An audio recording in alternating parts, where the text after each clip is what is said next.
Happy Friday! Welcome back to Drinking by Myself. My name is Emma and this is the two books. Happy Friday! Welcome back to Drinking by Myself. My name is Emma and this is the 2 books, 1 stone tag. Why am I in my kitchen right now? Well, seeing as we're doing the 2 books, 1 stone tag, I thought I would also kill 2 books with 1 stone and cook my lunch while filming this video. Genius! Time management! What I'm going to make today is this warming red pepper soup with cheese melts, which has to go in a blender and so will make a lot of noise and so is very unhelpful for trying to film a video while cooking, but that's what we're doing today. Also, before we get into my 2 books, 1 stone answers, quick little bit of self-promo. I did just want to mention, I do have a Patreon that I've been running for about 6 months now, and I'm currently running a special offer. So if you join before the 1st of November, I have made these really cute little Drinking by Myself branded stickers, and so everyone who is a member of my Patreon by the 1st of November will receive a handwritten thank you postcard from me with some of these stickers. So I will put the link below if you did want to sign up. I've absolutely loved having a Patreon so far. It's been exhausting, but so much fun. I love having a little extra bonus community of you guys to talk to, and it has helped me so much with improving the channel. Like my intro animation you just saw, I could only afford that because of having my Patreon. So anyway, that's my self-promo bit done. Do join if you want to and want some stickers and a thank you note from me. But for now, we're going to do a tag and cook us some soup. I'm going to turn the oven on now, so for the rest of this video, you'll be able to hear the oven on. I'm so sorry, this is a terrible idea. Yep, there it goes, completely ruining our audio quality for the rest of this video. Okay, so the 2 books, 1 stone tag was created by Sean, the book maniac. I've had this one in my Trello list of video ideas that I wanted to do for ages because I just think it's a really fun little quirky tag. So now's the time. Let's get right into it. I've been procrastinating long enough. Question number 1, what was the second last book that you read? Have I already forgotten? Huh, how is my memory this bad? Was it The Player of Games? Oh my god, no, I've read loads of things since Player of Games. Wow, my memory is failing. The second last book that I read was You Know You Want This by Kristen Rupenian. I talked about that one in my last Balancing the Books. It's a collection of short stories that were surprising to me. I picked up the book because I'd really enjoyed Cat Person, which was a short story that went viral a few years ago.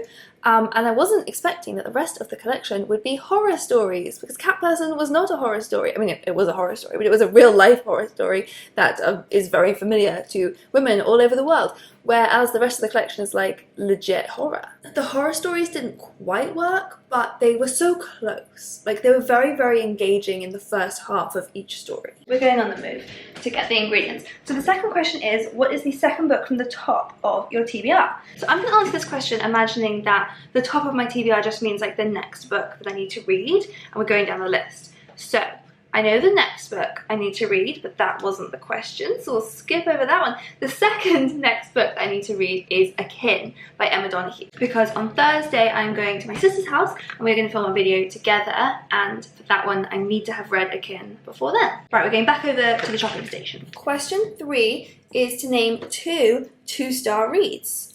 Oh boy, it's actually a harder question than I thought because I don't give out that many 2 stars because I DNF books so much. As you would know if you watched my video I posted the other day about DNFing. So usually if I'm not liking a book, I just don't finish it. So the ones that I do finish get higher ratings. But I definitely know I gave 2 stars to Fix Her Up by maybe Tessa Bailey, maybe that's her name, which I read for the Love Hate Book Challenge with Emma Tobias. I will link to that video too. Basically, we just gave each other one book we loved, one we hated, and we had to guess which one was which. And the book that she hated that she gave me was Fix Her Up, and I agreed, I also hated it. Basically, I just thought that book was quite weird. It had characters that I didn't engage with or relate to in any way, and so I found all of their decisions and actions frustrating. And then for a second 2-star read, can I say the book that I'm currently reading? I don't usually rate books before I finished reading them, but just off the top of my head, I can't think of anything else recently, but I know that the book I'm currently reading, I'm probably going to give 2 stars to. So the book I'm currently reading is called The Tenant of Wildfell Hall by Anne Bronte. And I really want to be liking this book more than I am, because in theory, love it. Some people say it's one of the first ever feminist novels, and it is very feminist. I can see that, for the time. It's about a woman who chooses to leave her husband because she doesn't approve of his behaviour. He is drinking too much and sleeping around, and so she decides to take her kid and leave him, which was you know, not a big deal these days, but absolutely massive for whenever the fuck it was written. I don't know the date. Even much later on from when this book was written, it was still a huge deal. My grandmother, in fact, not my grandmother, my great-grandmother left her husband because he was sleeping with somebody else. And it was like really, really scandalous. A lot of people did not approve of her because she'd done this, which is crazy. So I really like the concept, the idea that it's telling the story of this woman and like giving her perspective that she has every right to walk away from this husband who is horrible to her. She also goes on quite a few little feminist rants, which obviously I love, and she's very persuasive. But I'm just not enjoying it because the character is so dull. It's almost like because the action of leaving her husband was so scandalous that it almost feels like Anne Bronte is trying to overcompensate to make the reader still like this character anyway by making her so virtuous in every other way so that she could kind of persuade much more maybe conservative religious readers to sympathize with this woman even though she'd done something that was considered so shocking. But I'm like, I'm not one of those readers. I'm living in 2020.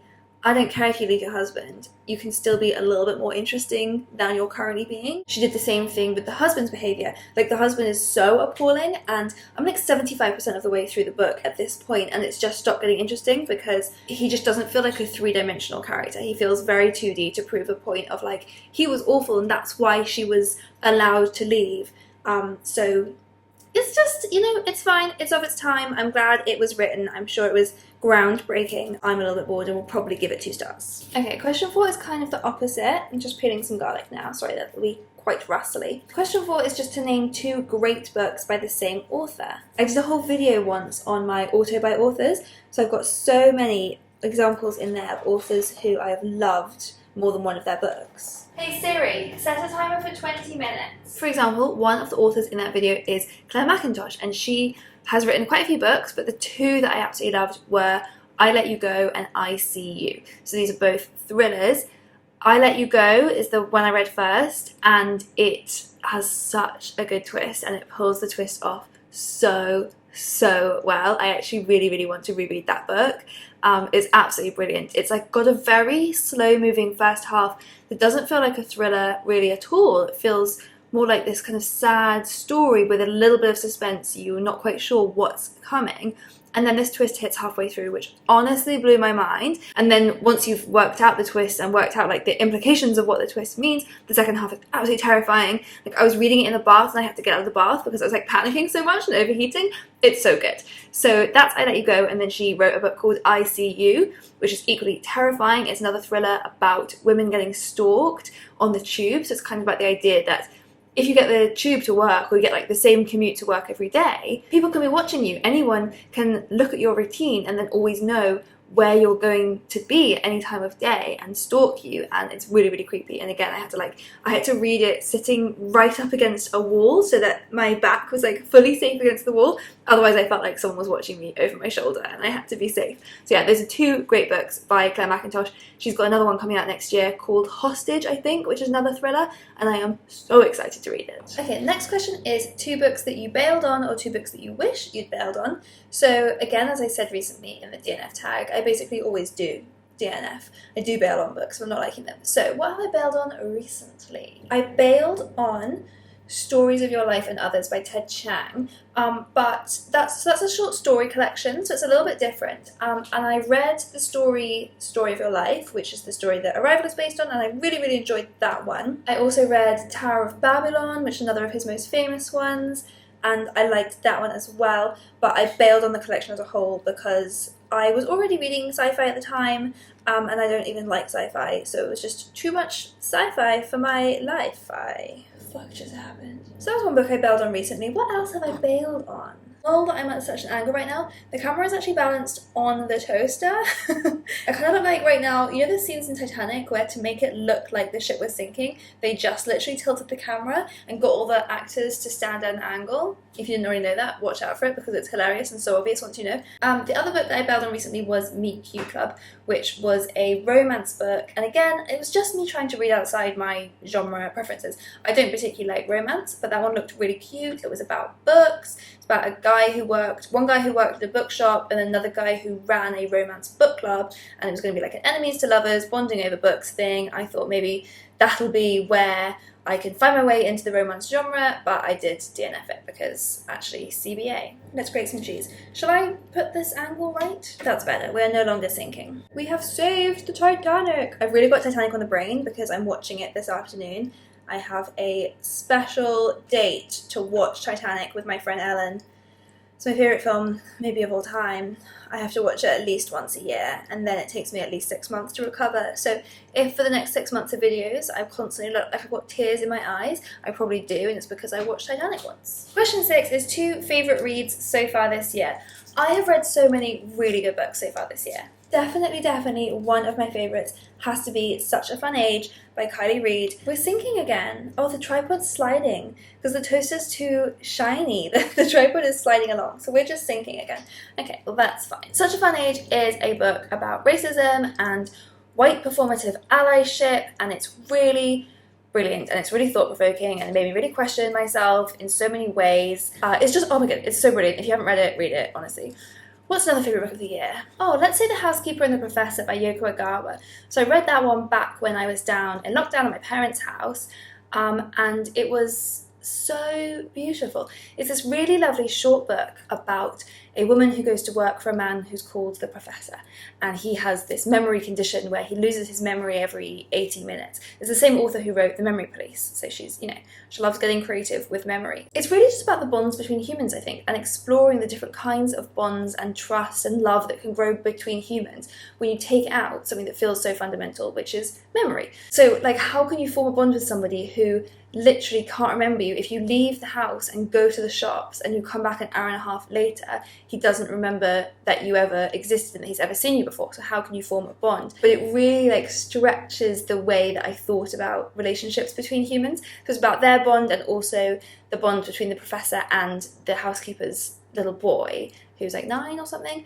And it's just lovely, and it's also about maths because the professor is a maths professor, and so he kind of understands the world through maths, but like in Mean Girls, when she's like, it's the same in every language. I love stuff about maths. It was really beautiful. I love it. I want to read everything that Yoko Ogawa has ever written now, even though I didn't particularly like The Memory Police. Right, now the magic happens. Oh, so scary. Soup! It smells like soup. Here's the thing, I don't like soup, so I don't know why I'm making this. I just thought it would be a good nutritious meal, but it smells like soup and looks like soup, so it might just taste like soup. The fun part though is that it comes with these like cheese melts, which I'm going to make now. Basically just like a cheese toasty. The next question is to name 2 new favourite booktubers. So, I have mentioned a few times recently the channel Plots with a Twist. They are someone I've discovered recently. So it's actually 2 girls who run the channel together. So possibly that's an answer in itself because there's 2 of them. But I find them really engaging. They're really fun. I found them because I was searching for Such a Fun Age reviews after the whole Reading Rush drama. And I liked their review of it and I liked their personalities, and now I watched all of their videos and I think they're really fun. So that could count as 2, but I'm going to say that's just 1 because it's 1 channel. Another channel I've discovered recently. Okay, this one's going to sound ridiculous because the person I'm about to name is like, she's one of the biggest booktubers, I think. Like, she has a huge following. But somehow I had never seen any of her videos until very recently, and that is Kat from Paperback Dreams. I first discovered her channel like a month ago or 2 months ago. She does these videos with her sister, which I absolutely loved because I love doing videos with my sister as well, and they're both like completely chaotic and remind me of what it's like hanging out with my sister. So there you go, that's like a bigger and a smaller channel to recommend. You may well have heard of one or both of those before, but they are like new faves of mine. I will link to both of their channels below. Question number 8, a book that you've read twice. So the most recent book I've read twice is The Farm by Joanne Ramos because we read it as part of my Patreon book club. I read it and loved it last year, so I picked it as our selection, and I liked it even more the second time around. It's like a dystopian feminist novel about this company where rich clients can basically pay for other women to be their surrogates. And it's all about capitalism and feminism within capitalism and the racism as well that really exists within this system, because it tends to be the pattern is rich white clients paying poorer women of colour to carry their babies for them, and the founder of this company really sees it as feminism because she's like, women shouldn't be held back anymore. It's the future is to outsource pregnancy. But all she's doing is outsourcing pregnancy to other poor women, so holding those women back instead. And it's really, really thought-provoking. It's really creepy. It's really sad. It makes you angry. I loved it both times. Look at all this yummy cheese that's going in these toasties. Would you be mad at me if I missed question 9? Because question 9 I've just seen is 2 fabulous quotes from books you've read recently. But I don't keep track of quotes. I don't write them down anywhere. It's probably something I should do. It's a nice idea. But as I don't do it, I'm going to have to go and read the books all again to find you any quotes. Oh, I just dropped a bunch of cheese on the floor. Nah, tidy that up in a minute. I will tell you, I actually read a quote out in a video recently. It was a quote from The Vanishing Half. The Vanishing Half was full of amazing quotes, and I did bookmark some of those, and I read one out recently in a video. So maybe I'll just insert the clip of me reading it. There you go. Then you don't even have to do any work. Roll clip here. Lightness, like anything inherited at great cost, was a lonely gift. The only other quotes I can remember from books are literally quotes from the book that I'm currently reading, and I already told you in this video that I'm not liking that book. But I'm currently reading The Tenant of Wildfell Hall, and there is a pretty funny scene I enjoyed in it where her horrible husband's friends are staying, and one of them is trying to prove that he's not drunk, and he's trying to make himself a cup of tea while talking about not being drunk, and it was very funny. He's constantly getting things wrong while drunkenly chatting while trying to make this cup of tea, and then the wife points out, you've just put 7 sugar lumps into your tea, and then he fishes them out and is so I have, and she's like, and that was the sugar bowl that you just fished them out of, so could you go and get us some more sugar? That's not a fabulous quote at all. It was a funny scene, but not the way I tell it. Wow. Yeah, we're gonna skip this one. I'm not really a quotey kind of gal. Which means, I think, that we have finished the tag. The final question is just to tag a number of booktubers, any number, as long as it's divisible by 2. Oh, now the oven goes off. Now you can hear me properly. Yes, I will do that. I will tag some booktubers. I will put them in the description box below. But for now, I'm going to finish making these yummy cheese sandwiches, and you're going to hang out and watch me because they're going to look delicious. And hopefully taste delicious too. I mean, look at these cheese melts. I want to eat one right now. That is so good. Let's just never tell Archie that there were originally 4 of these, because I'm going to finish this one myself right now. Look at these fucking delicious cheese melty things, whatever that is. And some soup, which, is soup, and I don't like soup, but maybe I'll like this soup. Let's see what this soup tastes like. Yeah. Ooh, it's quite spicy, actually. Yeah, it's pretty nice. I mean, it's still soup. I don't really see the point of soup when you could have food. But it's tasty. Well, I smashed it then. Well done me. I made soup that isn't horrible. I made cheese things, which are delicious. Did you guys see how nearly I just dropped you? Okay, we're gonna put this down now and just eat my food and chill out. But that was the 2 books, 1 stone tag. Thanks for watching. Here's my end screen. Baby, let's just take